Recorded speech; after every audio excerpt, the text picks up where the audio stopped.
We have 17 acres that will be developed, lighted area previously. Just think what will connect to this. Economic development, opportunity to increase our relationship with other segments of the community, safer community. We'll start off with the invocation by Reverend John Modest Miles, the missionary, Morning Star Missionary Baptist Church. Reverend Miles.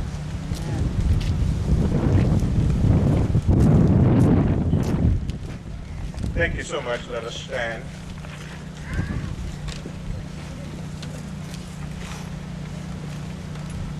O Lord our God, we who are in your great universe, we're here trusting you. No one who trusts in you will ever be defeated. Thank you for showing us the right path. O God, continue to point out the road for us to follow. Lead us by your truth and teach us, for you are the God who causes us to be blessed.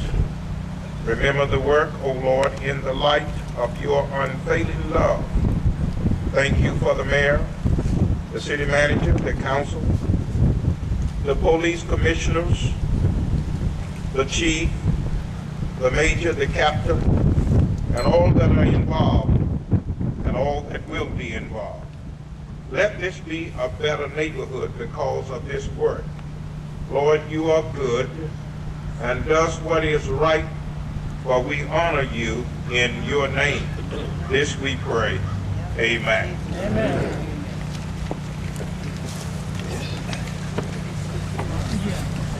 Thank you, Reverend Miles. Just want to recognize a few people. I'm not going to go through the shout-out thing and all that kind of stuff. I just want to recognize a few people. Director of the lab, Linda Nessel. He's right there. Great hands, everybody. She was instrumental in the design development and those sorts of things. I want to make sure. And Major Ron Fletcher, who just left to go to a scene, is going to be he is the commander, East Patrol Division over on 27th of Van Brunt. He'll be the commander when it moves over here. So you don't know him, get to know him and her. They're great people. So this is a community facility. Just remember that it's a community facility. And I want to thank all the contributors. Again, I won't go by name, but everybody here supported this for the most part. Being here today for the groundbreaking shows that you support this, and it'll be great for Kansas City. It'll be great for Kansas City and the east area specifically. Now I want to introduce Mayor Sly James.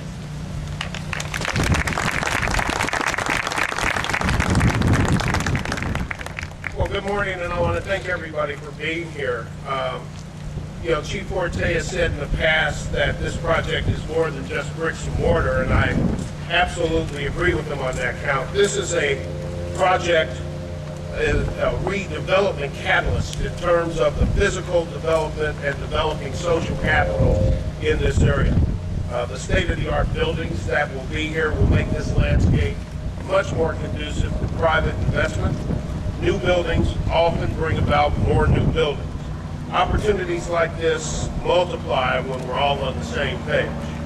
The east side of this city is definitely gaining when it comes to economic development with this project, but I'm not even close to being satisfied with where we are. I remember when I was running for office, I was approached by an individual at a debate one night and said, you know what, Mayor, you just got to do something on the east side. Something on the, I don't care where it is, I don't care what it is, just do something. So we did $74 million something right here. Yeah. Nothing big is ever done without controversy. But in this particular case, this was a strategic decision. First and foremost were the needs of the police department. They checked off all the boxes, and this is the place that met all the boxes. Secondly, when we look at it, what we've done is we're taking from 27th and Prospect to 26th and Prospect, from Prospect to Brooklyn, and from Brooklyn going further west over into Beacon Hill, and from Beacon Hill over to Hospital Hill, from Hospital Hill over to Crown Center, and from Crown Center to Union Station, and from Union Station to West Side. We're building that path across, and we're building it east to west, where so many things are often done north to south there. We need to keep climbing upward. We still have much more investment that we need to make on the east side of the city. We've got a crime lab and a patrol station of this magnitude, and that should send a clear message to the neighborhood that we haven't forgotten about this. Relationships are all about give and take, and the relationship between the city and local residents is absolutely no different. It's that social capital component of this project that is most important. By having a larger KCPD presence in this neighborhood, I want the residents to see that we're on the same page. We're concerned about safety, we're concerned about having a police presence where we want one and need one, and we're concerned about economic development. We need more tools to combat crime, and as we break ground here today, we'll be taking another step closer to adding some other things to our toolbox. I grew up not that far from here, and I remember this neighborhood when I was growing up as being a vibrant, friendly place to be. I still believe that it is today, and I'm happy to see that we have made this type of an investment in this area in order to make sure that it stays that way. So I want to thank you all for helping us meet this milestone. It's an important development in this city. It's a great step forward, but we still have more steps to take. And with your help, we'll get there. Thank you very much.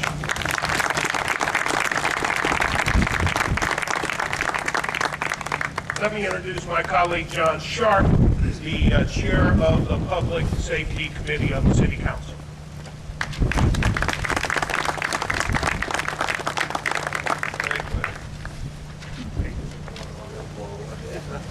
Thank you very much, Mayor, and thank you to Chief Forte. Through my work as chair of the Public Safety and Emergency Services Committee of the City Council, I've had the pleasure of serving as liaison with Kansas City, Missouri Police Department and the Board of Police Commissioners for the council.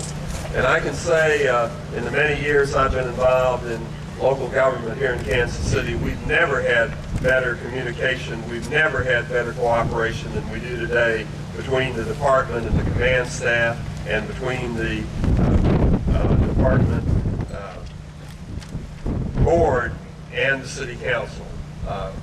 I speak and am on the agenda of every police board meeting, at every one of our weekly meetings of the Public Safety and Emergency Services Committee. We have someone from the command staff of the department there to speak and to bring us and to bring the citizens up to date of their new initiatives. And so much of the progress that we've made in trying to make this a safer city is due to the initiatives of the police department. It was members of the police department that gave us information that let us strengthen our ordinance against prowling, which formerly only applied after dark, which was silly. They brought us information that allowed us to change the ordinance so the department itself could be the complainant when houses were broken into to steal copper, so we didn't have to try to track down absentee landlords 1,000 miles away.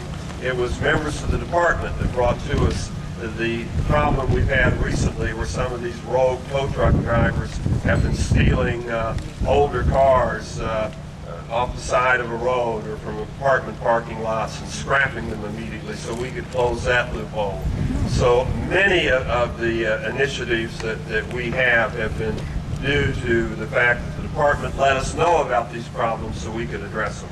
So I just want to thank the members of the department and the board for their leadership and their help on this. I'd also like to thank the mayor for being so involved in making this a safer city. You know, the No Violence Alliance is a great cooperative effort from local law enforcement, the mayor's office, the U.S. Attorney's Office, and federal law enforcement. And the mayor didn't have to take a leadership role in that. He could have just sat back. He did take a leadership role, and we're going to be a safer city because of this. So I do want to thank all those folks. I'm just thrilled to see construction start. You know, it's winter's coming on, but there's a lot of work that can be done in winter in preparation for some of the work that will really take off in the spring. I'm glad to see that we're going to save some of these beautiful trees here, that they won't all be clear cut, and that some of the lumber from the trees and some of the bricks from some of the homes that had to be demolished for the project are going to be used in the project itself. So the project team is building a campus that not only fits into the neighborhood both in a practical sense, but aesthetically as well. And I'm familiar with this area. My ex-mother-in-law just lived down here in the 2800 block of Brooklyn. So I've spent a lot of time in this area. And I know there's always some controversy when you have to take people's homes for a project and when you have a major project, but I think we're on the right track with this, and it's going to be a great asset to this community and this part of town. And I'd like to particularly thank my colleague Jermaine Reed, because when we're in the process of negotiating sale prices for these homes, the city always tries to be fair with people. But you know, sometimes people think their home's worth a lot more than the so-called experts do. And Jermaine went out of his way to make sure that he personally reached out to these folks who were losing their homes and set up additional meetings if they wanted them to try to work out a price where they felt fair, they felt they were being treated fairly. So I'd like to thank him for his leadership particularly. At this time, I'd like to acknowledge just some of my colleagues that are here. I know Councilman Michael Brooks is here. Also, our former city employee now, state legislator, who's a great friend of the city, and our residents, Representative Randy Dunn is here. And I'm about half blind, sun's in my eyes, so if I miss somebody, I'm sorry about that. But thank you for letting me be a part of this. And at this point, I'd like to introduce my colleague, Councilwoman Melba Curls, who is a great supporter of this project, to say a few words. Thank you.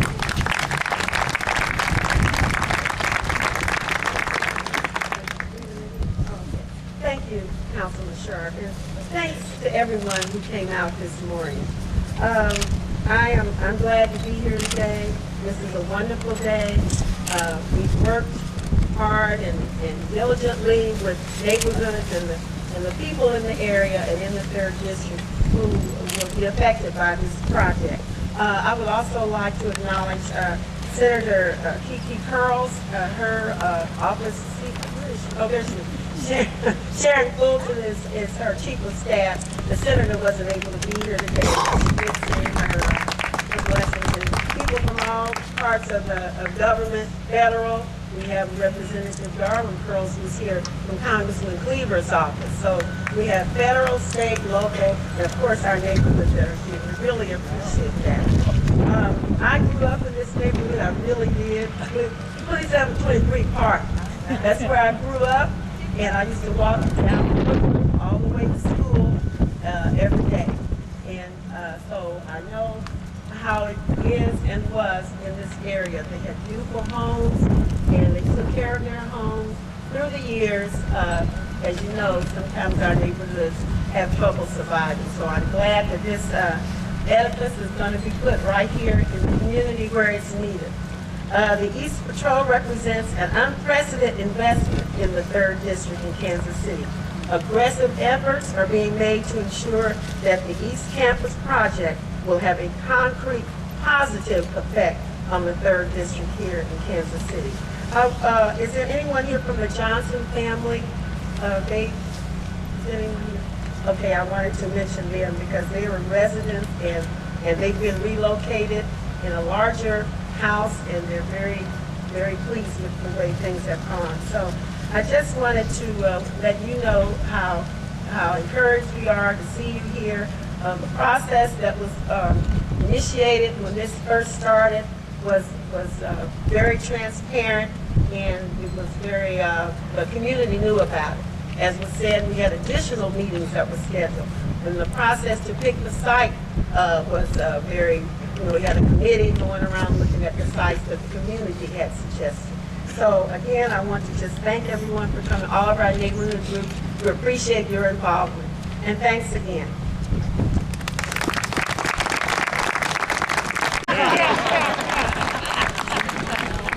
There are times when you have those senior moments before your breakfast digest. Amen. Let me just say that I know that there is some bittersweet as we gather here today. A little bittersweet for myself because on August 23rd, 1950, a teenager named Carol Rich and a young man named Alvin Brooks got married at 8 p.m. on the 23rd of August at 2632 Park. 3 children were born at that location. And I can remember walking east on 26th Street here to the Lincoln Theater. Stopping by sometimes to see my friend Leon Jordan, who encouraged me to become a cop. And so as I walked through here a number of days before all of these homes were torn down, 2632 Park was one of the last. I do have bricks and pictures, the fond memories also. Many of you here have been relocated from this area, and I know you have those kind of memories, and it's sometimes taxing to one's mind very being when these kind of things happen, but our progress for the total community is what's important also. This project, some $74 million on 17 acres has been mentioned. It's certainly what we think will be an advancement for this neighborhood, advancement for this city. By its completion in 2015, we hope that we will see not only the police station and the crime lab, but that this might spur other developments along the Prospect Corridor, as well as the mayor has said, east and west of Truth, from the west side to I-435. It's possible. Each generation has visionaries.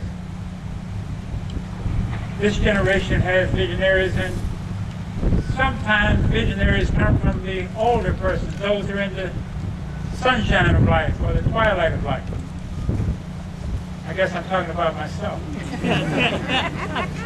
There are those, as I look around, who may be in my generation, born in the early 30s. And so we've seen progress. And it comes in all forms and fashions and to all people. But we would just hope that the sweet will overshadow the bitterness.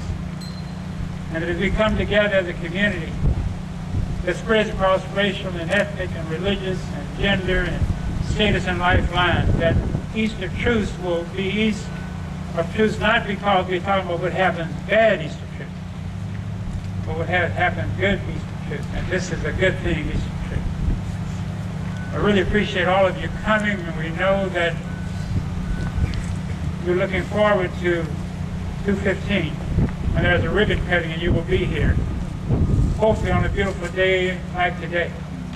But regardless of the weather, it will be a beautiful day for this community and a beautiful day for the neighborhood.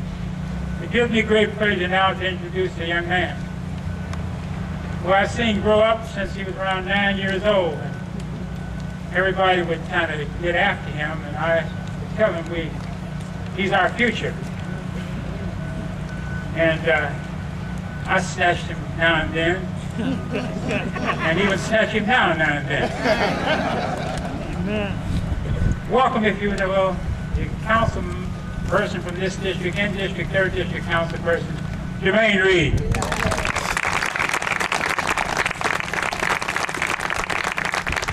Oh Lord, I just knew he was going to say some more embarrassing things. Glad he stopped. Well, it is good to see all of you all here today. Thank you, Mr. Brooks, for the introduction. But thank you to, again, each of you for being here today.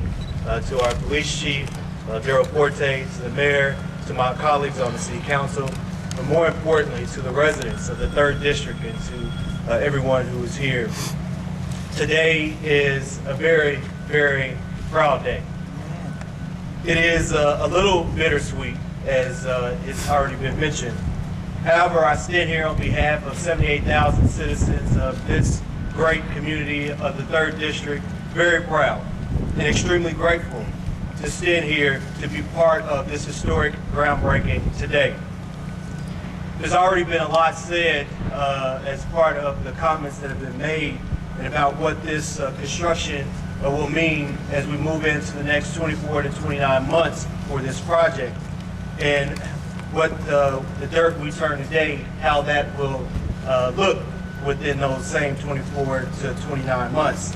But this strategic public-private investment of $74 million using capital improvement quarter-cent public safety sales tax, which was renewed and passed by voters in 2010 of November, will serve as a catalyst for Prospect.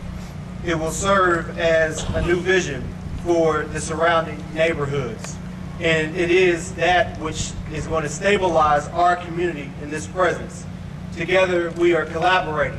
Together, we are renewing the urban landscape of our community. We're investing in our community. One child, one family, one neighborhood, and literally one brick at a time. Today, I have a few things that I want to say, and I'll try not to repeat a number of the things that have already been said, but I certainly do echo many of the things that have been said today, but I'm going to convey just a few more things, so if you all will indulge me just for a second.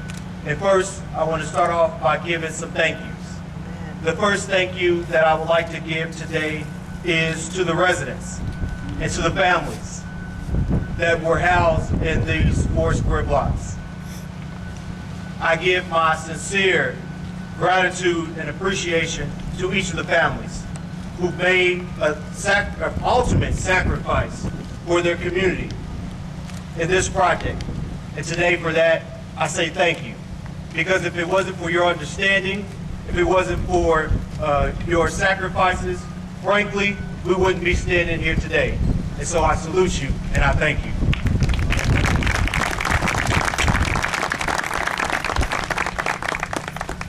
The second thank you I'd like to give is to our city staff. Too often they're overlooked and not thanked for their hard work and dedication. And so from our city manager, Troy Schulte, to Pat Klein, who's been the project manager on this project, to our city architect, Eric Bosch, to the Kansas City Police Department, Chief Forte, Sharon Langenkamp, the staff at the Kansas City, Missouri Police Department, our Public Works Department, Sherry McIntyre, Director of Public Works, our Public Right-of-Way Division, Don Franks, Carmen Willer, Michael Patillo, our City Attorney's Office, Bill Gary, Ted Anderson, our Human Relations Department, Philip Gelder, Edwina Jones, our Neighborhood Housing Services Department, John Wood, Stuart Bulletin, Sean Hughes, and so many others who put in a lot of work today. And at this time, if you are a city employee in any capacity, I want you to raise your hand so we can all see it. I'm sure I'm leaving off somebody's name, but any city employee that's out here, please, I see some of y'all nod. Please, thank you, thank you, thank you. We thank each of you because many of you all put in a lot of long hours and worked very diligently to make sure that this project happened and becomes a reality today.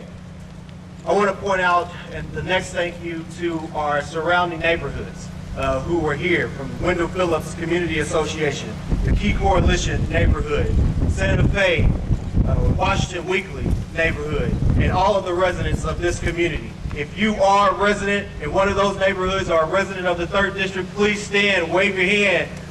We got to thank you. So thank you, thank you, thank you, thank you. The next thank you I'd like to give is to our mayor and to my colleagues on the city council, because if it were not for their support and their commitment to redevelop the urban core, when we took office literally 2.5 years ago, we got together and we decided we were going to make a strategic investment in the urban core, and their commitment is very evident today. And not just here, but in so many other areas within the urban core. And so for that, I thank the mayor, I thank my colleagues from the city council, I thank Councilwoman Melba Curls, my buddy, I was going to say road dog, but my buddy, from the 3rd District, Councilman Sharp, Councilman Michael Brooks, and so many others who aren't here today. I have to say thank you to them. Let's give them a big round of applause. Now, far too long, Prospect Avenue has carried a negative connotation to the citizens of Kansas City, Missouri, and people in anchor and stabilizing, influencing Prospect Avenue. This project is significant economic impact on Kansas City's east side, right here in the heart of the 3rd District, for the citizens, businesses, also while benefiting the city's taxpayers as well. Now, one of the things that I would like to reiterate is the city's commitment to this community to make this our #1 priority, especially as it relates to monitoring, monitoring and being sure that this project reflects our community in every way. I said this early on, probably 2 years ago when this project started, and I want to say it again today. This is our one and only chance to get this right and do the right thing for the people who live, work, and play in this community. We cannot afford to fail. This project, which is governed by HUD Section 3 guidelines, means that there will be construction workers in this area for the next 2 years. And the construction, which will be underway in the city of Kansas City, Missouri, working with HUD to ensure that low-income residents will benefit from the work in this area. Getting people back to work in my community, in this community, is of great importance. There will be more than, sure, we can applaud for that. There will be more than 150 people who will be employed across various sectors and trades during the life cycle of this project. We are striving to ensure that this project puts people back to work with average hourly salaries and wages from $20 an hour to $35 an hour. There have been training for new jobs on this project, and much has been done to facilitate new relationships with small and local businesses, very much like the M&M Bakery, which you will have an opportunity to enjoy if you've never been there. You will have an opportunity to enjoy their business and their good food as well. And you know, it's really inspiring to think that this project is just the beginning for so many of their careers, and what they have learned and what they will learn, and the marketable skills that they will have for the rest of their life, and the skills that they can obtain jobs after this project is completed. And if I've got anything to do with it, I want to make sure that the skills that they have from this project, that they'll be able to use on future projects and redevelopment projects right in the heart of the 3rd District.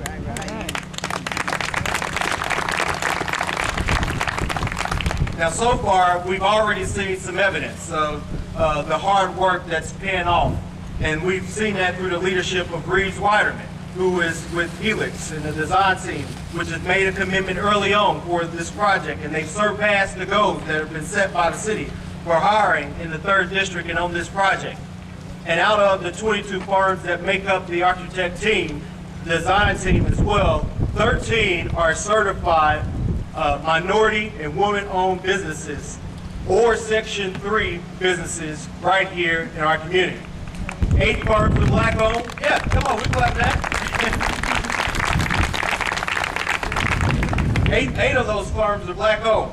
And this dedication continues because, as I checked just the other day, when the construction team went out for bid, there was a bid packet that garnered 58% from MBE, WBE, and Section 3 participation. Now, although the goals for the project are 17% MBE, and 11% for WBE, and Section 3 requirements of 10%, but then also new hires of 30%, and Section 3 business, which is 3%, the goals on this project are minimal. I've said this and I've expressed to J.E. Dunn Construction, Alexander Mechanical, that not only do I expect and the people of my community expect for these goals to be met, but we expect for them to exceed the goals as well, and putting people back to work to reflect the diversity of this community in which this campus has been built.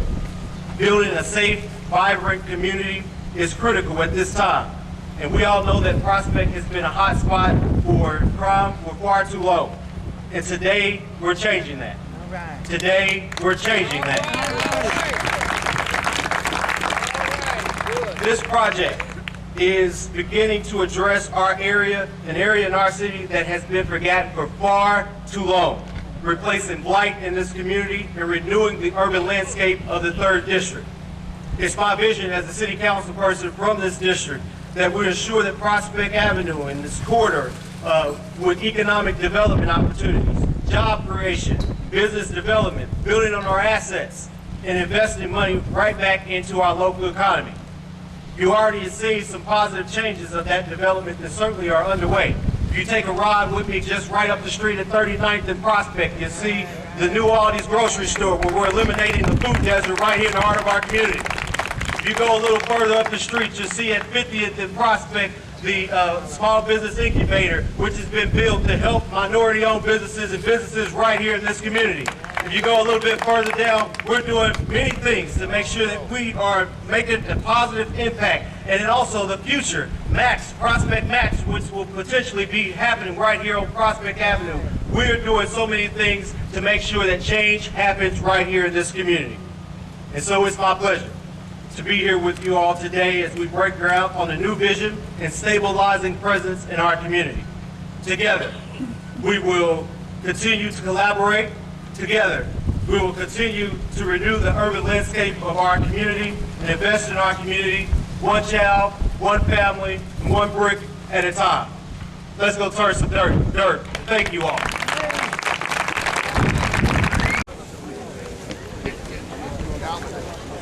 Excuse me. We're going to get through our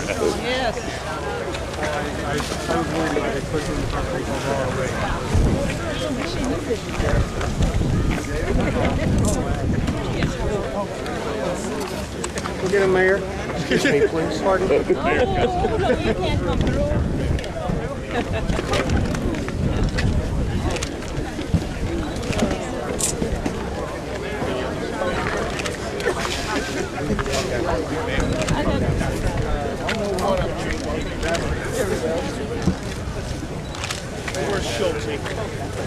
We're back in the back, Mayor. Troy! Let me go get him.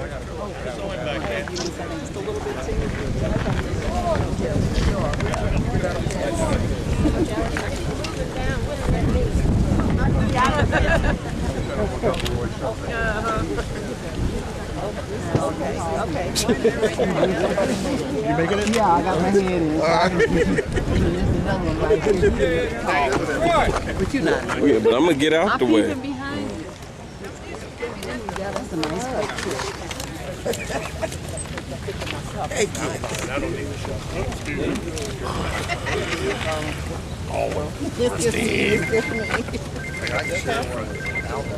Yeah, we're actually out.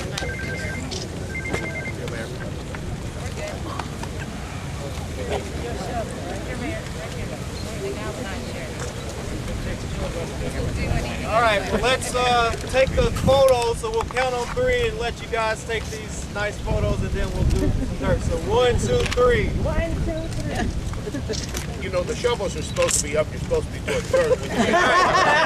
Let's do that on the count of 3. It's a new day in the 3rd District. 1, 2, 3.